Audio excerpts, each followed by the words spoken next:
Presos foram transferidos ontem à noite da casa de detenção de Pedrinhas. Nós vamos ao vivo com o repórter Vones Mascarenhas, que tem mais detalhes sobre o assunto. Vones, bom dia. Bom dia, Cristiane. A transferência se deu após a total destruição do local, após a última rebelião registrada na noite de quarta-feira, dia 9. São 230 detentos que estavam no pátio anexo à CCPJ, Central de Custódia de Presos de Justiça. Desse total, 60 detentos vão ser transferidos para o interior do Maranhão, 60 vão para o Cadeião, a Central Provisória de Presos. Outros 20 permanecem na CCPJ e 57 vão continuar no pátio, que é anexo ao CCPJ. E outros 33 detentos vão passar para o regime semiaberto. Toda a operação está sendo controlada pela tropa da Força Nacional, que veio ao Maranhão justamente para reordenar, para trazer mais civilidade e ordem dentro do complexo penitenciário de Pedrinhas. E ontem à noite, mais um atentado à ordem pública foi registrado, dessa vez no ponto final do Jardim São Cristóvão. Homens não identificados colocaram substâncias inflamáveis em alguns veículos, inclusive um ônibus coletivo. A chama foi iniciada. No entanto, os moradores conseguiram controlar o fogo antes da chegada da polícia. Todos os suspeitos fugiram. Na noite de quarta-feira, após a rebelião no complexo penitenciário de Pedrinhas, facções criminosas cometeram atentados em 7 bairros diferentes da capital, sempre tendo como alvo ônibus coletivos que foram incendiados. 4 deles ficaram completamente destruídos. No dia seguinte, o Sindicato dos Rodoviários deflagrou uma greve, pedindo mais segurança para o setor. Cristiane. Obrigada, Vones, pelas informações. O Conselho de Interlocução Social fez a sua segunda reunião ontem aqui na Assembleia Legislativa. O assunto na pauta foi a estiagem que já atinge cerca de 80 municípios do Maranhão. A principal demanda é a criação de cisternas, barragens e poços artesanais para enfrentar a estiagem no Maranhão. A preocupação com os recursos hídricos e iniciativas de pesquisa foram discutidas por 14 representantes de entidades na segunda reunião do CISO, o Conselho de Interlocução Social. Nós oferecemos, como consultor da Federação da Agricultura, algumas sugestões. Uma delas de respeito ao maior cuidado com o rio Itapecuru. É preciso urgentemente, que a gente tenha um programa de preservação das margens do rio Itapecuru, de regeneração da mata ciliar. O problema também atinge pequenos agricultores. Em alguns casos, perdem safras inteiras e para receber o auxílio é importante oficializar a situação. Os municípios têm que tomar frente disso e correrem e nos provocar para que nós possamos amenizar essa situação, dando apoio, informando e dizendo como deve ser feito essa formalização toda para que as Condecs sejam criadas e que as populações tenham esse atendimento. A gente orientou que eles têm que procurar aqui a Defesa Civil. Com a Defesa Civil, eles entram em contato com a Defesa Civil Nacional e a Defesa Civil Nacional reconhecendo que realmente aquele município está em situação de emergência.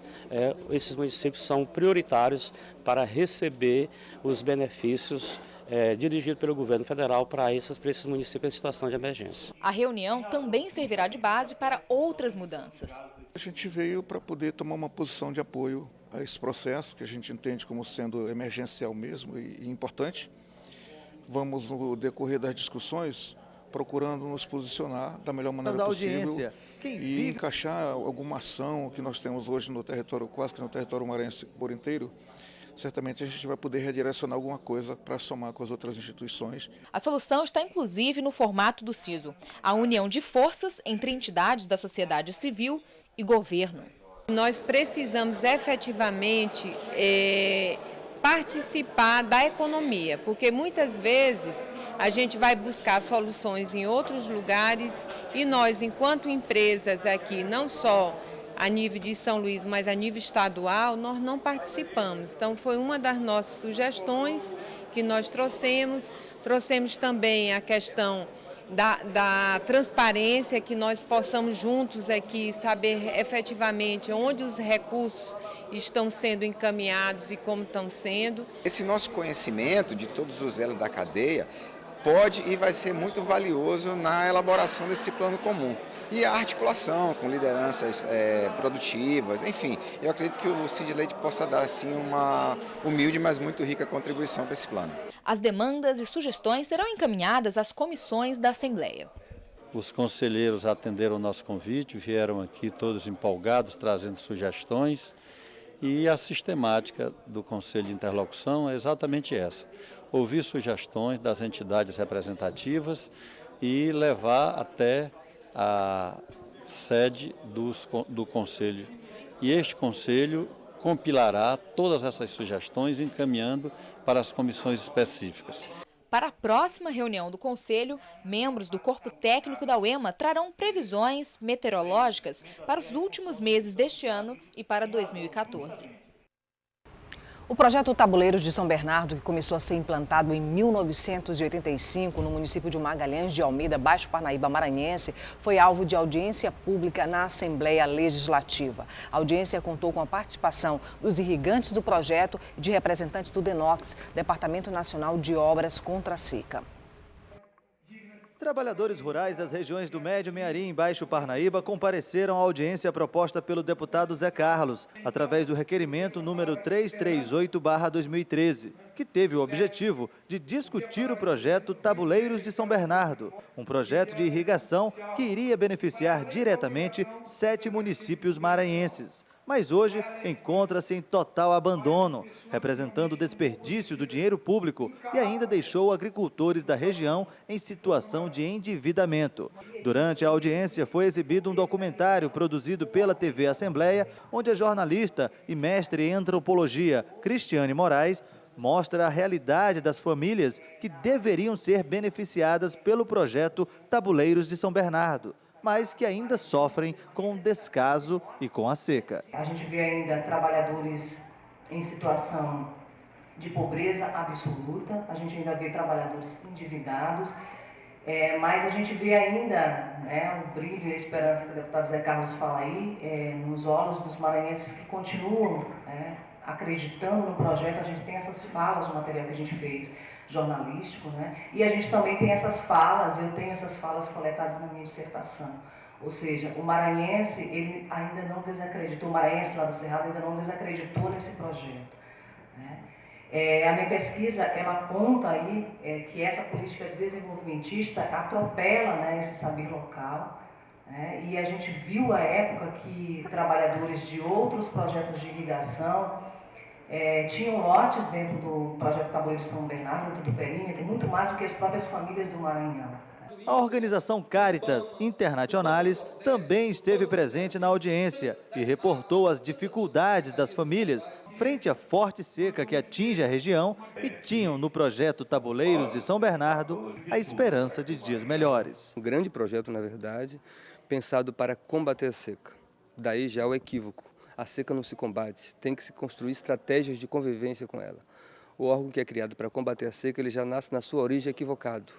A compreensão é como se os moradores do Polo Norte fossem combater o gelo, É uma situação de uma realidade climática, de uma região específica com características geológicas, com características que apontam para uma dificuldade de precipitação pluviométrica.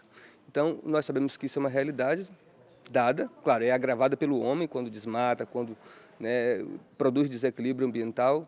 E o projeto Tabuleiro de São Bernardo ele veio nesse sentido, de ser um projeto de combater a seca. Mas é um projeto pensado de alto, de cima para baixo, sem ouvir as comunidades, sem envolver as comunidades na compreensão do projeto, em compreender os saberes populares nas comunidades. Foi empurrado goela abaixo. Qual o resultado? Fracasso. E o pior disso é trazer conflito para as comunidades, é trazer sofrimento para as comunidades, desesperança, de endividamento, fazendo com que a comunidade não desacredite na perspectiva de uma ação transformadora. Esse projeto já está implantado no Maranhão desde a década de 80 para produzir fruticultura irrigada e até agora, de fato, produziu muito mais endividamento e desesperança do que qualquer perspectiva de mudar as condições de vida de seus moradores na pequena comunidade trincheira que fica na região de Magalhães de Almeida. Aproximadamente 60 agricultores associados ao projeto Tabuleiros de São Bernardo participaram da audiência Quem vive o drama da estiagem numa das regiões mais pobres do Brasil sabe bem as consequências da estagnação de um projeto dessa magnitude. A gente está nessa luta aí há 20 anos, 22 anos, então hoje a gente está aqui justamente para cobrar do Denox que ele faça com que o projeto ande cada vez mais e melhor, porque são 78 famílias que tem lá dentro e não acontece o que é para acontecer, né? De fato, a responsabilidade deles, eles não cumprem com a responsabilidade deles. Então a gente está aqui justamente para cobrar isso, né? Durante a audiência, o diretor-geral do Denox confirmou que, finalmente, o projeto Tabuleiros de São Bernardo vai sair do papel e ser implementado. Mas, para isso, ainda é preciso superar duas pendências. A primeira seria uma licença prévia ambiental a ser expedida pelo governo do Maranhão. E a segunda é que o projeto Tabuleiros de São Bernardo consta no programa do governo federal PAC 2. No entanto, ele está no eixo de estudos e teria que ser transferido para o eixo de execução de obras. Aí sim, finalmente, seriam construídas as estruturas de irrigação para a região do Médio Mearim e Baixo Parnaíba. Uma obra que vai custar em torno de 350 milhões de reais. Algo que nós detectamos desde o início, que não admitimos porque que o Maranhão teria que ser atendido por uma superintendência única que atende o Piauí e o Maranhão. O Maranhão exige, o Maranhão faz por merecer que tenha a sua própria superintendência. Até porque a situação, como você acabou de colocar, né, 75 municípios precisa de uma equipe que esteja permanentemente atenta e cuidando exclusivamente dessa situação para fazer com que a gente possa recuperar situações como Barras de Pericumã, como Flores e propiciar a construção de outras tantas reservas hídricas para que nós enfrentemos, ou como hoje está mais comum se dizer, possibilite a convivência com a seca. Os trabalhadores rurais ameaçados de desapropriação, os que se endividaram esperando o projeto dar certo e continuam enfrentando a estiagem, manifestaram suas reivindicações e, em seguida, aprovaram os encaminhamentos propostos durante a audiência. O principal deles é com relação àqueles que estão ocupando a área irregularmente. Nós pedimos ao Denox que suspendesse a ação de desapropriação, fizesse um trabalho junto à área social para identificar as famílias, cadastrá-las, regularizá-las para que essa ação possa ser sustada. Com relação à questão do não funcionamento, do não apoio do Denox Piauí com relação aos pleitos da região, foi proposto uma comissão, uma criação de um grupo, uma comissão gestora estadual, até a criação ou até a instalação do Denox no Maranhão. Um outro ponto importante foi exatamente a regularização das prestações de contas da associação para que elas possam propor à Caixa Econômica Federal as habitações, que foi compromisso dessa instituição aqui nessa audiência em colocar casas dignas para aqueles irrigantes. Veja no próximo bloco os assuntos que marcaram a sessão plenária da terça-feira e o projeto ICMS Sustentável. Um instante só.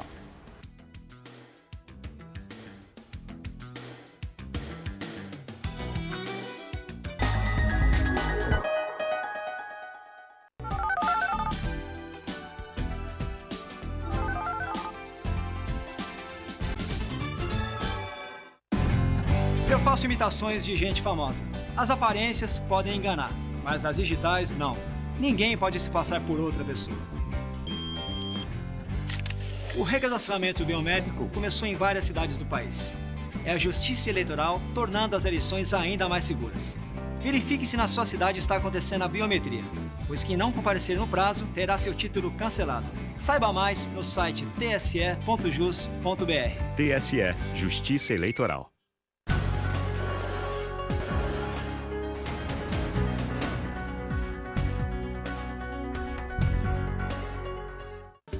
Os debates, discursos, votações, o dia a dia do Parlamento Maranhense, você acompanha na TV Assembleia. Direto do plenário na Gibi Eitel, fique ligado nas transmissões das sessões plenárias, segunda às 4 da tarde e de terça a quinta, 9h30 da manhã, com reprise às 6 da tarde. TV Assembleia, o Legislativo até você.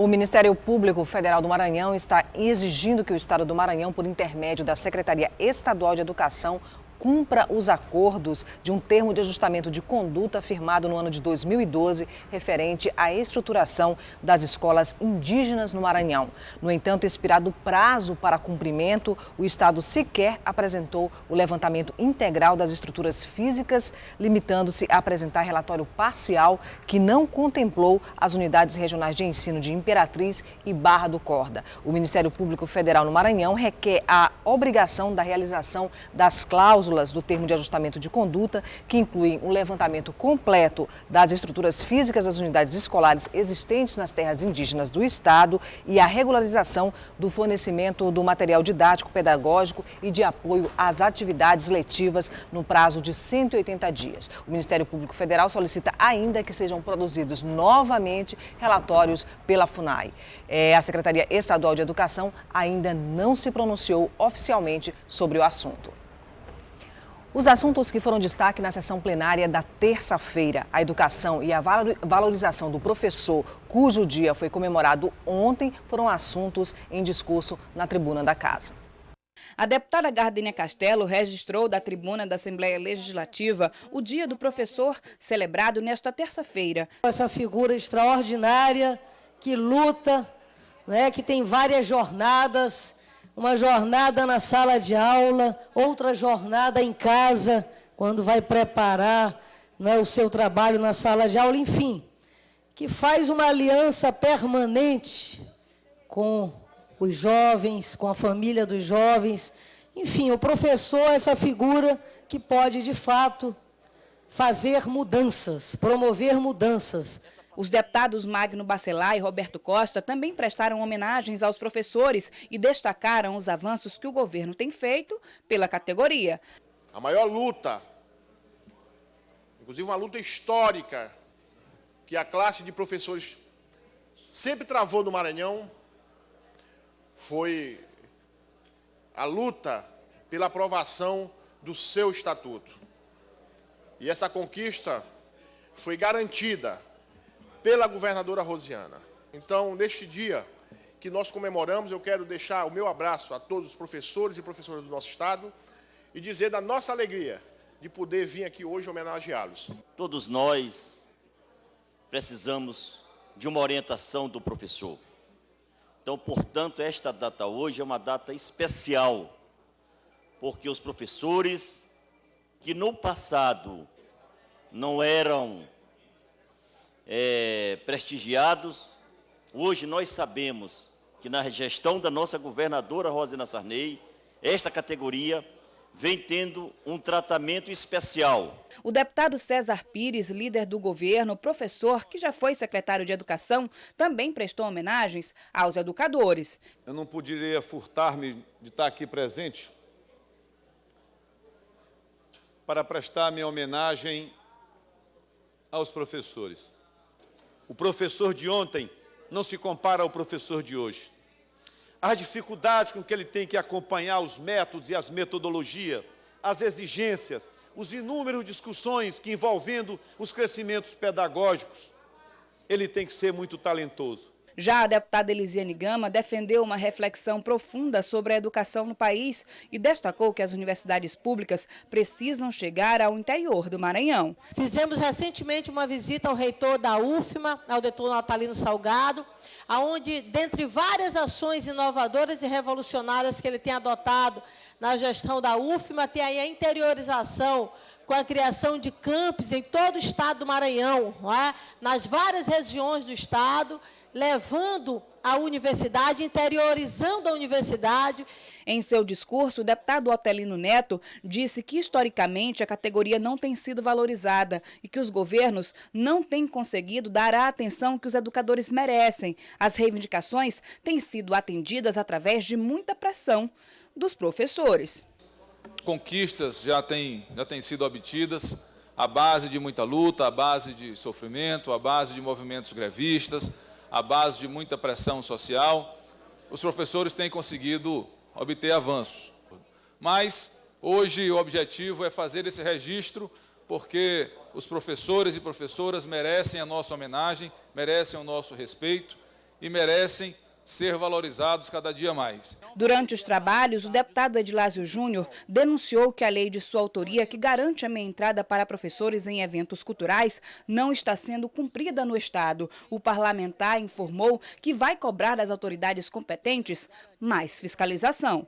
Estamos encaminhando um ofício ainda hoje ao Ministério Público Estadual para que fiscalize o próximo jogo que vai ocorrer no próximo sábado aqui no Estádio Castelão contra o time do Macaé, para que possa valer a lei da meia entrada para os professores. Inclusive nós estamos hoje é o dia do professor e estamos na semana do professor, então vamos fazer valer a lei.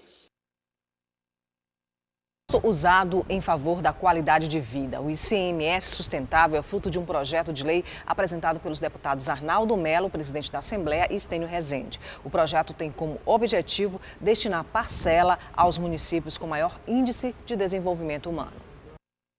O projeto de lei que destina um percentual da distribuição das parcelas do ICMS em função do Índice de Desenvolvimento Sustentável para os municípios do Maranhão, o IDSM, criado pela Lei 9.873, de julho deste ano, foi apresentado pelos deputados Arnaldo Melo e Estênio Rezende. O dispositivo foi batizado no âmbito do Poder Legislativo Estadual como ICMS Sustentável, um imposto usado a favor da qualidade de vida. Para quem não sabe, o ICMS, Imposto sobre Circulação de Mercadorias e Serviços, tem uma fatia destinada ao meio ambiente. O município que protege áreas verdes, suas nascentes de água doce e dá destinação correta ao lixo e ao esgoto, entre outras ações ambientais, recebe uma porcentagem do ICMS arrecadado pelo Estado. O presidente da Assembleia Legislativa, deputado Arnaldo Melo, esclareceu que, embora a matéria seja jurídico-tributária, não se trata da criação de um novo imposto. A ideia do projeto de lei é estabelecer critérios para o repasse do ICMS para que os municípios com IDH mais baixo possam ser beneficiados de forma diferenciada. Na realidade, o ICMS já tem uma legislação que orienta. E esses 25% que o deputado Estênio, juntamente conosco, estamos fazendo a proposição é para que aqueles municípios mais necessitados, aqueles mais carentes, possam receber um percentual maior, dentro daquilo que a lei já determina. Na realidade, não altera o percentual do Estado.